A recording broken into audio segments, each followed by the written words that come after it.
it is broken up into multiple days. So next week is weird. I know it's the activist week. Chances are very good that we won't have class on Tuesday because of the coin stall. Yep. Wait, how many Most hours? definitely. 60 to stall the whole class. Okay, Yeah. but if we I'll stall check the up truck. I don't until know like if at I'll least check the that. last like 5 minutes, it still counts, right? Because we won't get. Right. I spent too much We time. don't need a total of $60 technically. 55 will work, yeah. So tomorrow, as you know, I'm not going to be here, and I had thought maybe I would prepare you just by giving you some instructions on what to do after the easy part. And I was actually doing that with my first hour class, and I was just getting the vibe that, yeah, I'm giving too many instructions. I have too much that's new. Because the first part, the part that you're going to do tomorrow, is standardizing sodium hydroxide. That's a word that we haven't used in a while, but we have used it in here. I have made a sodium hydroxide solution, and let's see. Where is it?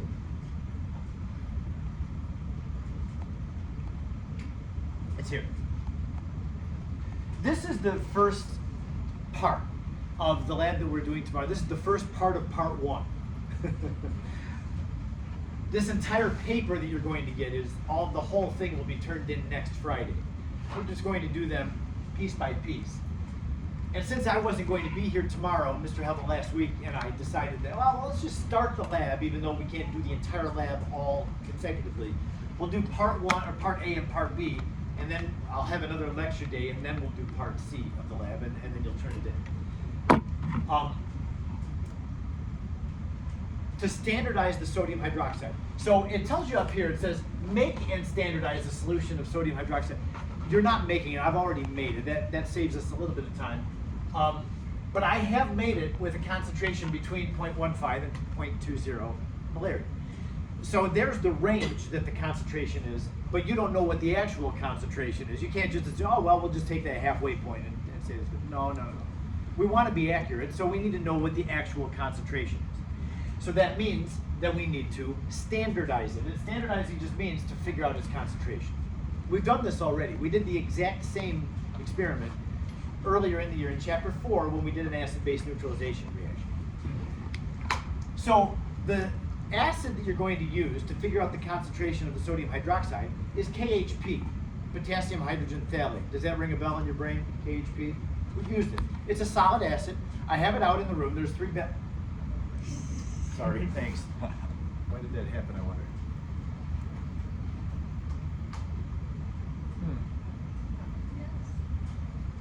Now will we come right back?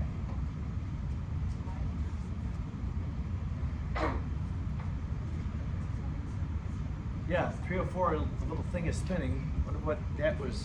Oh, there we go. Maybe. Oh, the TV turned off. That was weird. The lights didn't flicker, did they?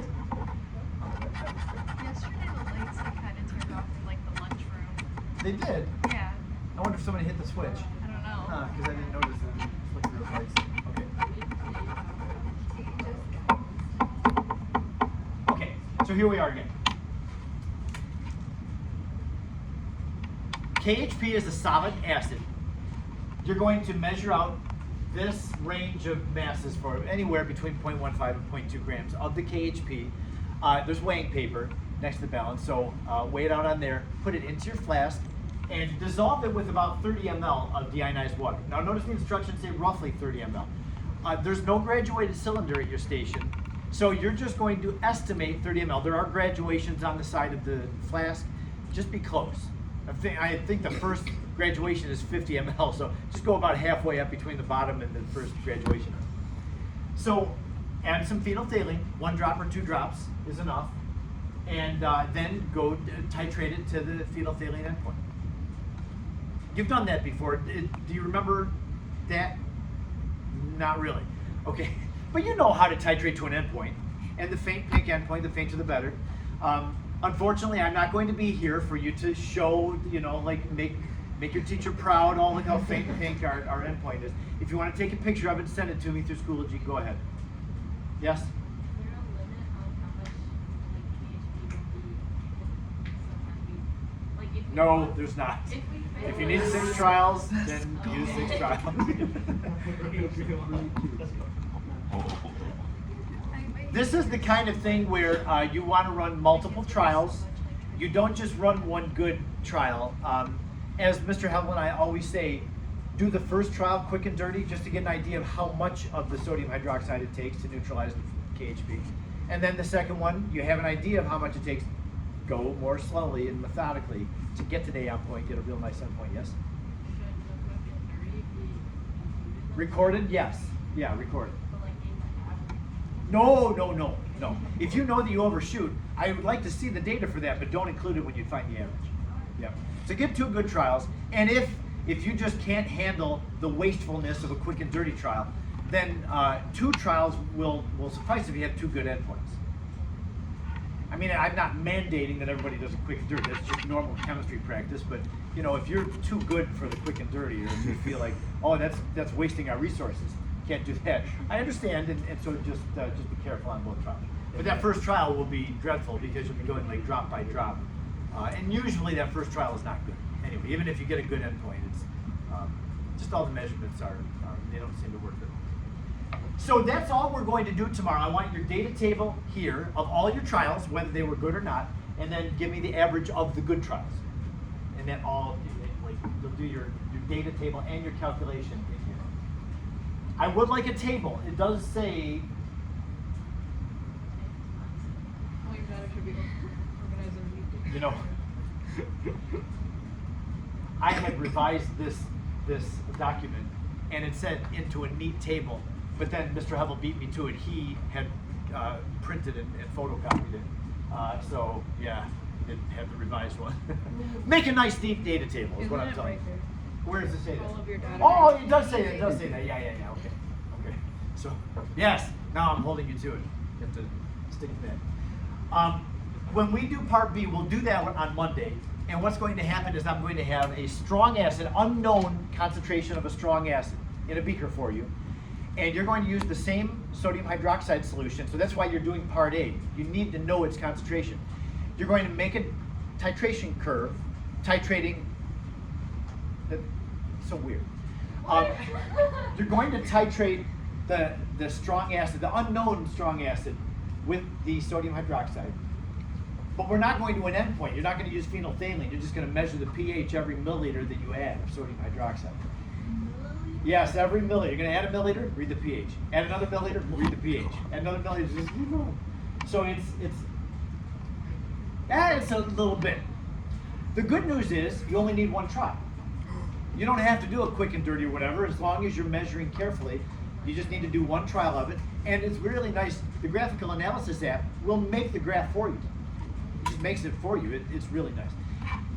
I was starting to walk through the graphical analysis part of it in first hour when I realized, if I'm not here, there's going to be too many questions about this. And so I said, well, I was going to offer for you to do that second part tomorrow too, but I decided, let's just do part 1, find the concentration of sodium hydroxide. I really don't think it's going to take you the entire hour.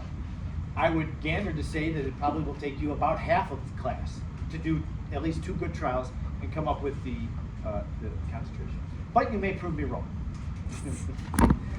Mr. Brennan is here, will be here tomorrow. He is a science guy, so like if you need your burette filled again or whatever, he'll take care of it for you. Okay? So that's what we're up to tomorrow. And then I'll be back on Monday. I would like now to go back to what we were talking about in class. We walked through, we didn't, it's so easy. Strong acid, strong base titrations are not difficult. So we didn't spend a whole lot of time on this, but I do want to remind you of what we did yesterday. We took there we go. We took an experiment, a reaction that was happening between HCl and NaOH.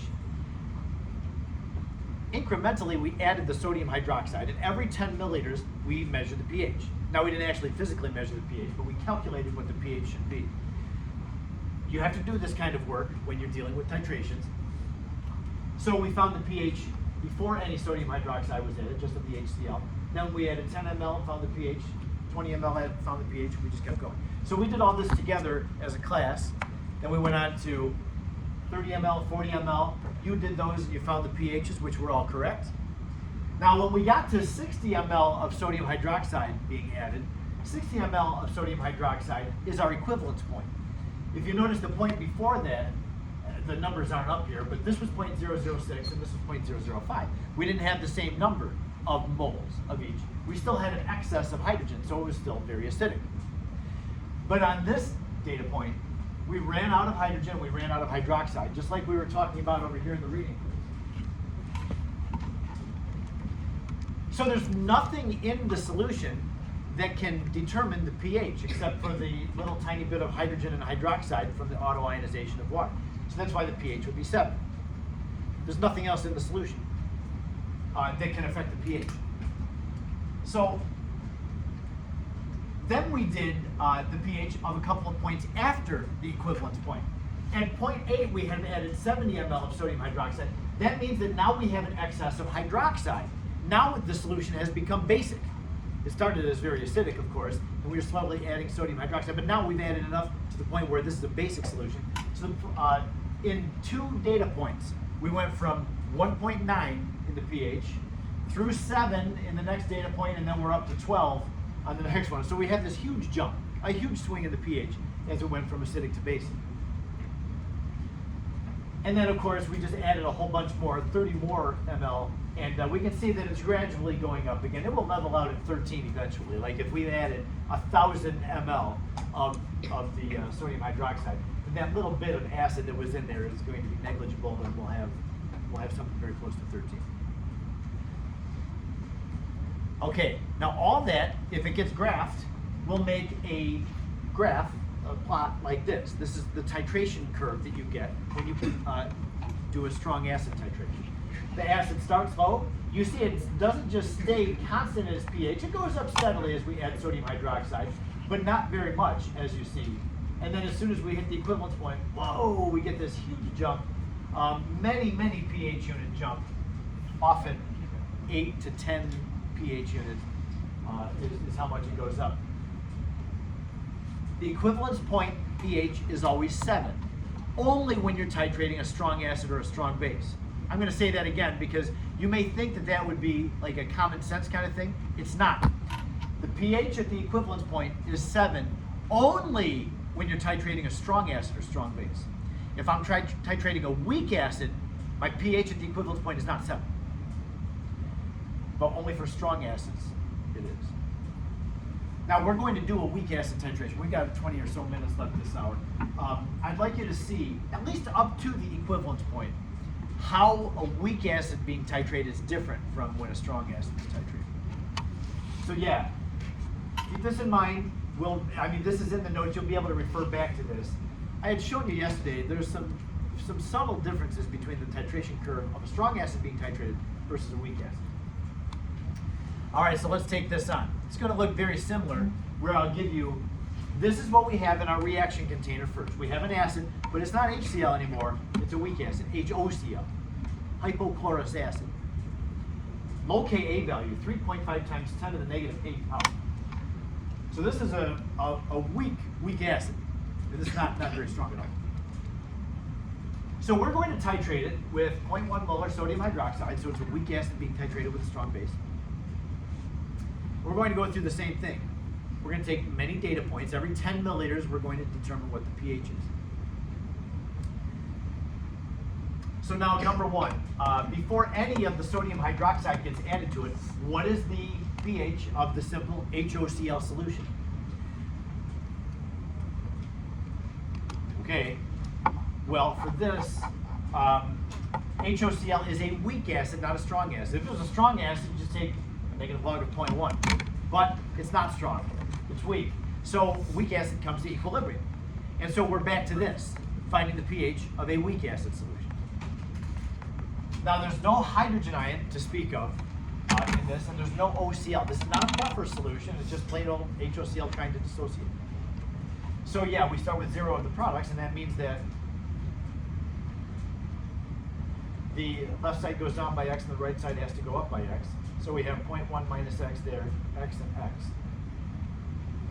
So to find the pH, we have to go back to the Ka expression. Ka equals, remember, I told you this, I keep telling you this.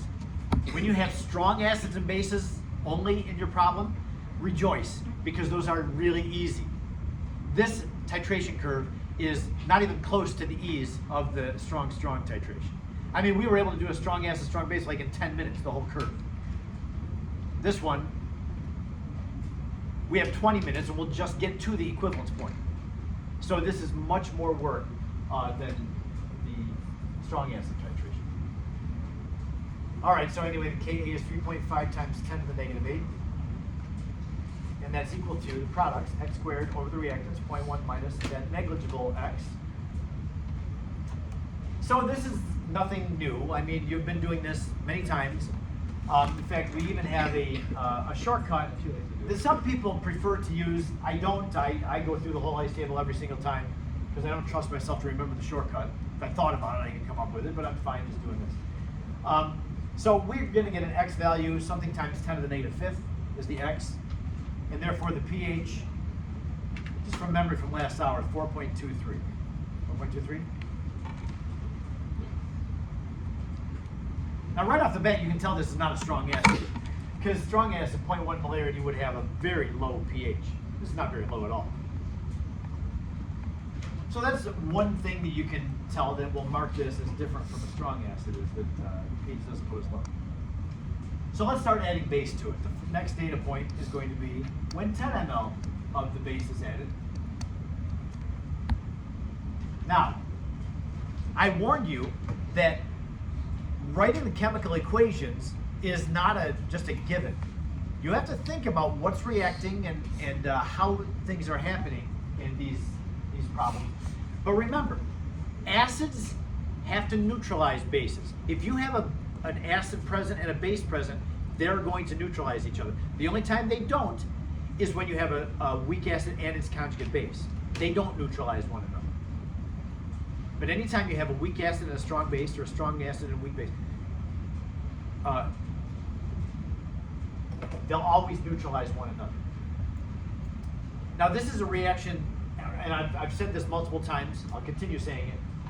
Anytime you have a strong acid or base reacting, the reaction goes to completion. It's a one-way arrow. Strong acids and strong bases are very, very reactive. They don't mess around with equilibrium, they just react until something runs out. So, we'll do the stoichiometry on this one. The HOCl number of moles was 0.004. I'm going to be nice, not nice I guess, but I'm going to be a good chemist and use the right number of sig figs for just this data point. After that, I'm going to leave those last zeros off, just for efficiency. So 0.004 moles of HOCl is how much we started with. So far we've only added 0.001 moles of hydroxide. And we have 0 OCl to start with. Oh, I know what I was going to say. I know that in your reading assignment, you saw the book using the unit millimoles. For whatever reason, millimoles annoys me. I don't know why. I mean, I'm fine with the metric system. So if you get used to millimoles using the solutions manual or whatever, it's great. Use millimoles. Knock yourself out. I'm not a fan, so I just use small numbers of moles. Okay, so we can see the limiting reagent here. We do have a limiting reagent. It's the hydroxide. So that runs out to 0. HOCl goes down by the amount that hydroxide went down to 0.003. The OCl gets produced. We went down by 0.001 moles over there. We're going to go up by 0.001 moles over on the right side. So that goes up to 0.001.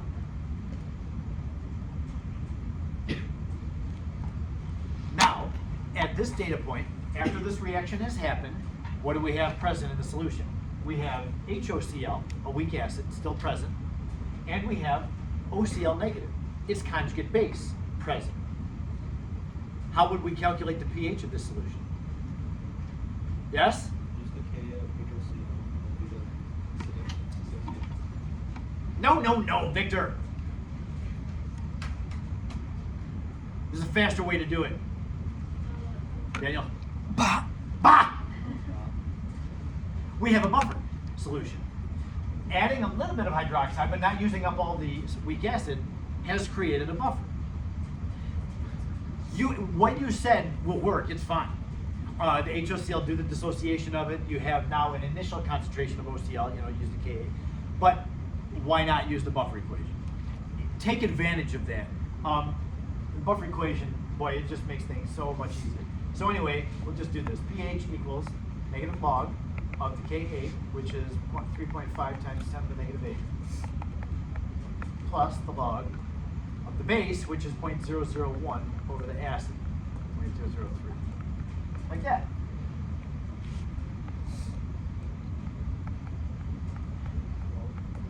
So this is our first data point where we've added some hydroxide, and you're going to notice that there's a significant jump in the pH. When you do this calculation, what do you get? 6 point something, don't you? 6 point. It's like 7. 7.9. No. 7.0. It's like 6.99, isn't it? Oh, it's Yeah. Oh, 98. Oh, yeah, 98. Yeah, so the pH is very close to 7. Rounding it off is 6.98.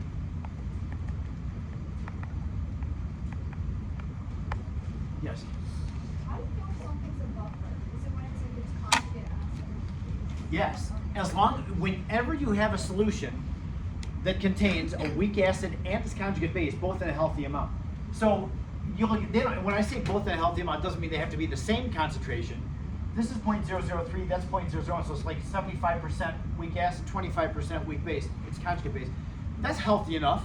I mean, as long as you have, like if you have 95% of one and 5% of the other, I think you can still use the buffer equation, it'll be fine.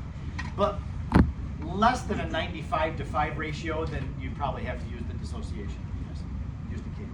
Yes? So is it just like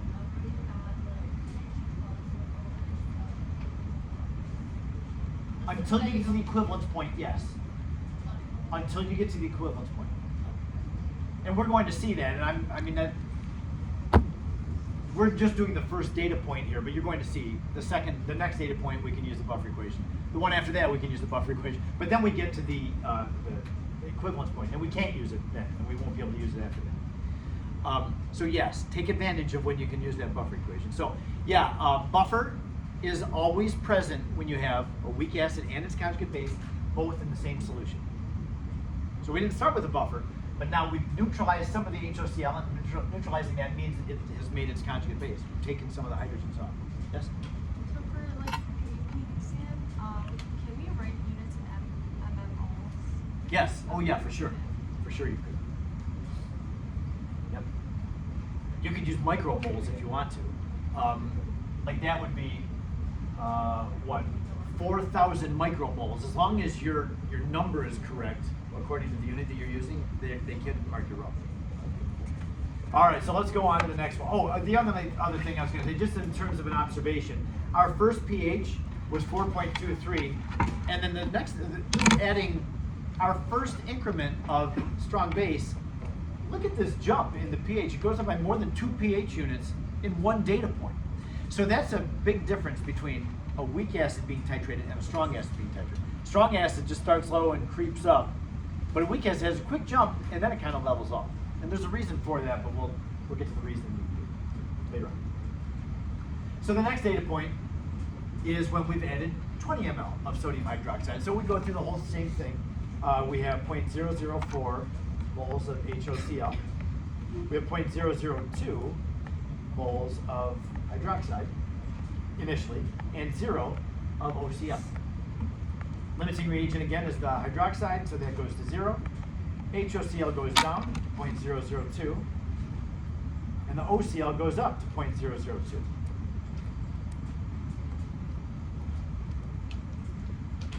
We have a buffer, and that means that we can use the buffer equation. pH equals, I'm just going to say negative log of Ka. So just again to be efficient, plus the log of the base, 0.002, over the acid, 0.002. Okay, my friends, you can see this log term over here on the right. We're taking the log of 1, yes? What's the log of 1? big goose egg. So at this point, the pH is just equal to the pKa. This is a significant point in our titration, like really significant point in the titration. Where are we at here? We have neutralized half of the acid originally. Look at this. We started with 0.004. We've now cut half of it down. That means the other half is now its conjugate base. Would you agree that this point is halfway to the equivalence point? Because we've neutralized half of the acid.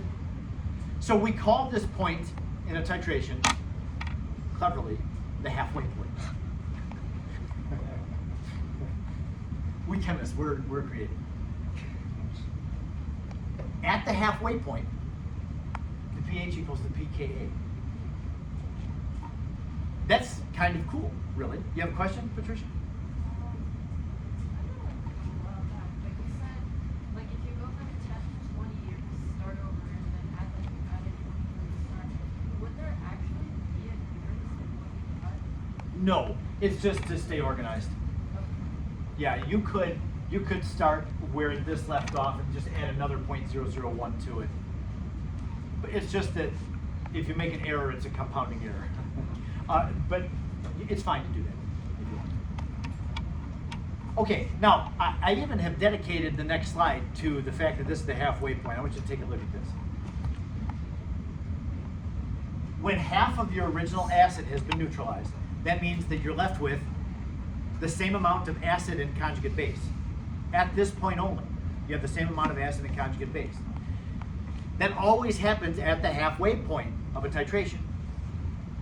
So because the buffer equation, it is a buffer, and that ratio of the base to the acid is 1, that means always at the halfway point, the pH is equal to the pKa. Now the reason this is an important thing is because we're going to do another experiment in this chapter where you're going to have an unknown weak acid, and you're going to make a titration curve with sodium hydroxide.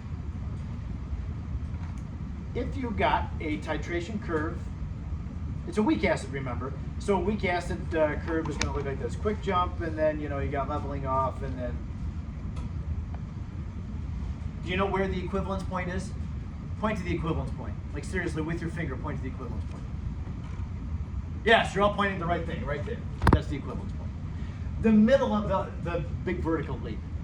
Now you notice it does kind of go up more gradually than the strong acid. Strong acid is practically vertical, but this is pretty good. Just estimate about halfway up the vertical part. That's the equivalence point, yes? So if I mark this as the equivalence point, would you buy that and say, yeah, I think you've got it marked right? Shake your head yes if you agree with me saying that's the equivalence point. Victor, I'm not trying to pull anything on you, it's all right. Greg's distrust here. No, I'm not trying to fool you at all. That's the equivalence point. If you don't know what this acid is that's being titrated, you can still find its Ka value because of this. At the halfway point, the pH is equal to the pKa of the acid. So you can figure out what its Ka value is from just looking at it. That means that the equivalence point had that volume. Remember, the x-axis is volume and the y-axis is pH. So if it took that much volume to get to the equivalence point, then when you go back halfway and you mark that point on the graph, that's the halfway point. And at that point on the graph, the pH equals the pKa. So you can use your titration curve to figure out what acid it is by knowing what its Ka value is. That's handy. You need to remember this because in a few days when we're talking about this lab and you actually do it, I'm not going to remind you of this. So maybe you want to make yourself a note. Hey, when we're doing the lab, don't forget this part. At the halfway point, the pH equals the pKa.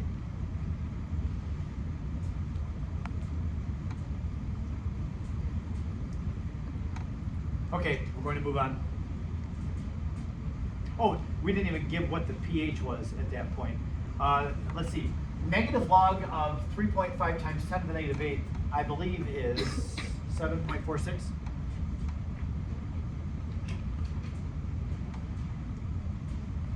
we'll move on.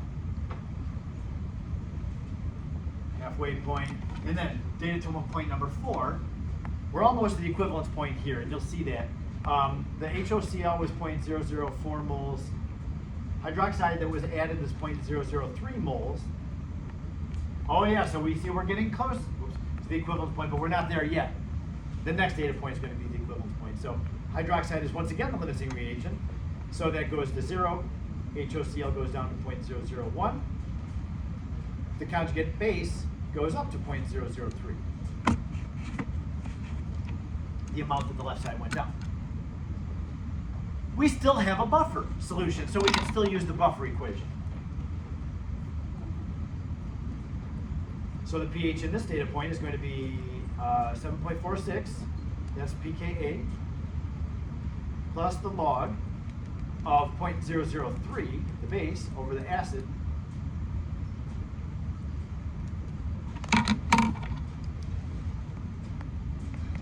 Buffer equation is so nice. I love it. What do you get for this one? Is 7.93. 93. Thank you.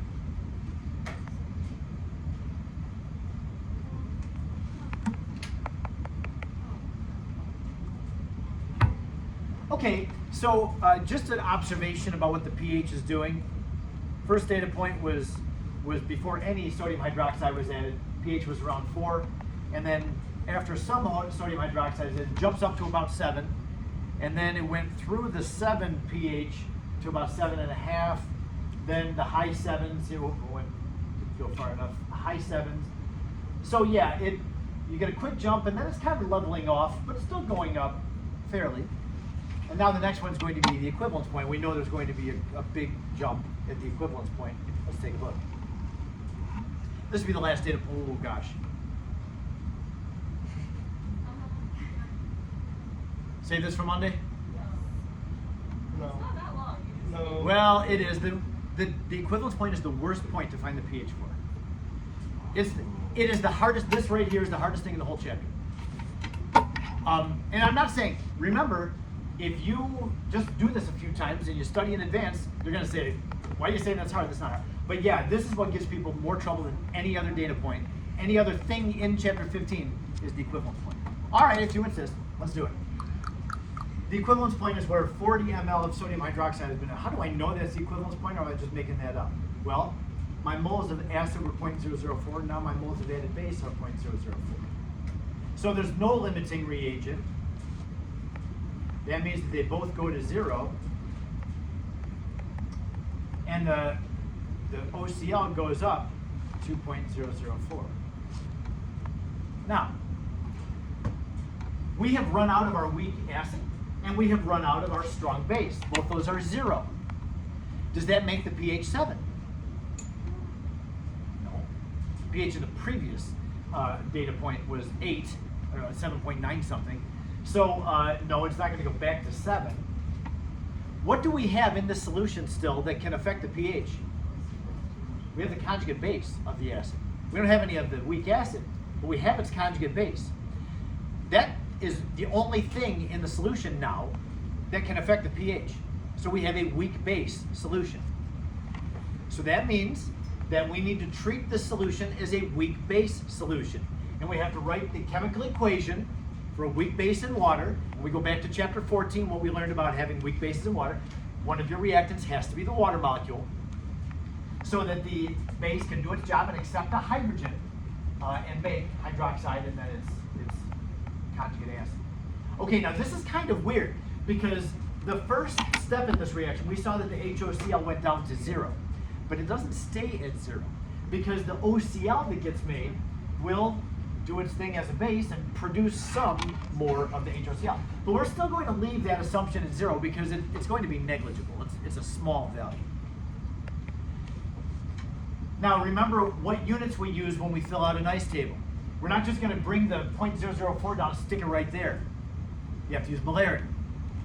Because the K value, Kb of this base, is the ratio of the molarities of the products over reactants, not the moles. So, and it does matter. So the molarity would be 0.004 over the total volume, which is 0.08 liters.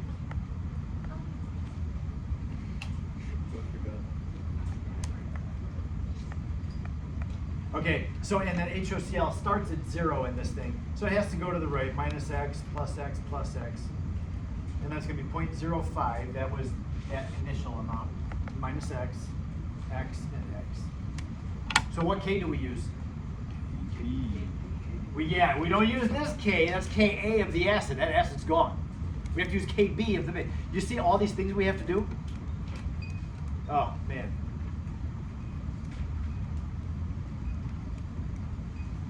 Kb is Kw. Thank you. Divided by Ka. And that's equal to x squared over 0.05 minus x. This is funny. This is right about the time the bell rang in my first hour class. The bell is just about to ring. So yeah, when you get the x value, remember that's the hydroxide concentration. So you have to find the pOH and then change it over to pH. Anybody do the math on this already? I got 10. I got 11. Come on, you guys. Is it 10? I don't know what it is. I don't remember. What'd you get, Sophie? 10.08. 10.08? Yeah, 10. 10.08 I think is right. Ah, Victor. Now, did you use this K? Yeah. no, I used to have a KB. Use I KB. used KB. Maybe I got just you. Then you did 0.05, not 0.5. No, I didn't use your phone. Victor. Do it again. Okay, we'll start with this on Monday when we get back. Wear your goggles tomorrow. I'm going to tell your son, Mr. Brennan, that he needs to, like, severely, publicly shame anybody that doesn't wear safety goggles. Guillotine though. What? Show respect to your substitute. Wear your safety goggles. Publicly shame is no. Publicly guillotine. Yeah, that's worse than physical harm. Emotional.